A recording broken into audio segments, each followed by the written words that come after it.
Hello दोस्तों, कैसे हैं आप लोग। हमारी आज की कहानी का नाम है रिश्ते।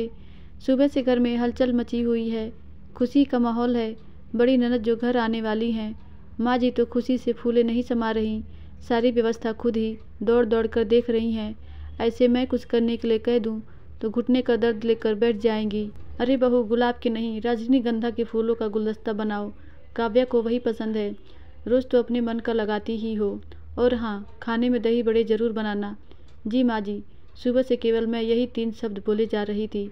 आखिरकार वह ऐतिहासिक पल आ ही गया जब मेरे ननद नंदोई और उनके बच्चों का गृह प्रवेश हुआ। कितनी दुबली हो गई हो रजनी, खाना नहीं खाती क्या? और भाई, तुम्हें क्या हुआ? तुमने भी खाना छोड़ दिया है क्या? क्यों रजनी, सबको डाइटिंग पर डाल रखा है? और इस तरह उनके तानों का सिलसिला शुरू हो गया जो 1 हफ्ते तक चलने वाला था। मैंने भी खुद को तैयार कर रखा था कि इस बार कुछ भी हो जाए, मैं किसी की बातों से अपना दिल नहीं दुखाऊंगी। परिवार में तो हल्का फुल्का तनाव हो ही जाता है, पर उसे समझदारी से सुलझाने की ज़रूरत रहती है। तभी सासू माँ के आदेश से मेरी तंद्रा टूटी। रजनी, चाय नाश्ते का इंतजाम भी करोगी या ऐसे ही भूत बनी खड़ी रहोगी? चलो, तब तक तुम लोग भी नहा धो लो। लंबा सफ़र तय करके आ रहे हो। सभी उन लोगों के आव भगत में लग गए और मैं रसोई घर में। कहने को पूरा घर मेरा है, पर पता नहीं क्यों रसोई घर ही अपना लगता है। शायद क्योंकि यही मेरा सुख दुख का साथी है। रजनी, सबके लिए चाय लेकर यहीं आ जाओ, निखिल ने कहा और बच्चों को लेकर माँ जी के कमरे में चले गए। मैंने भी जल्दी जल्दी चाय छानी, बिस्किट लिए, ट्रे में रखा और जाने लगी। कमरे से गप्पे मारने की और हंसी ठहाकों की आवाज़ें आ रही थी, इसीलिए मुझे भी इंतज़ार नहीं हो रहा था। 2 पल के लिए सबके साथ बैठ लूँगी और बातें भी हो जाएंगी, फिर तो खाना बनाने में लगना है। यही सोचकर मैं कमरे में सबके लिए चाय लेकर गई।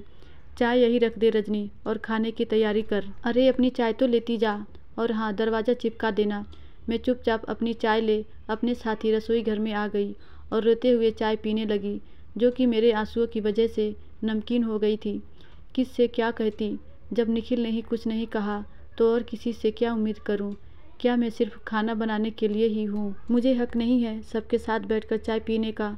फिर काव्या दी ही कहेगी 1 हफ्ते रही, पर रजनी के पास तो टाइम ही नहीं हमसे बात करने का। दिन भर रसोई घर में रहूँगी तो कहाँ से टाइम मिलेगा? या फिर मैं कोई जासूस हूँ जो इनकी बातें सुन लूँगी तो बहुत बड़ा अनर्थ हो जाएगा। शादी के 3 साल पूरे होने को हैं, पर शायद अभी भी मैं सबके लिए पराई हूँ। इसीलिए मुझे परिवार के साथ चाय पीने का हक नहीं है। मैंने खुद को तैयार कर रखा था, पर आखिर दिल दुख ही गया। मैंने ही समझने में भूल कर दी शायद, क्योंकि समझदारी दोनों तरफ से हो तभी रिश्ता निभाया जा सकता है, वरना ऐसे तो रिश्ते ढोए जाते हैं। धन्यवाद दोस्तों। आशा करती हूँ ये छोटी सी कहानी आपको ज़रूर अच्छी लगी होगी।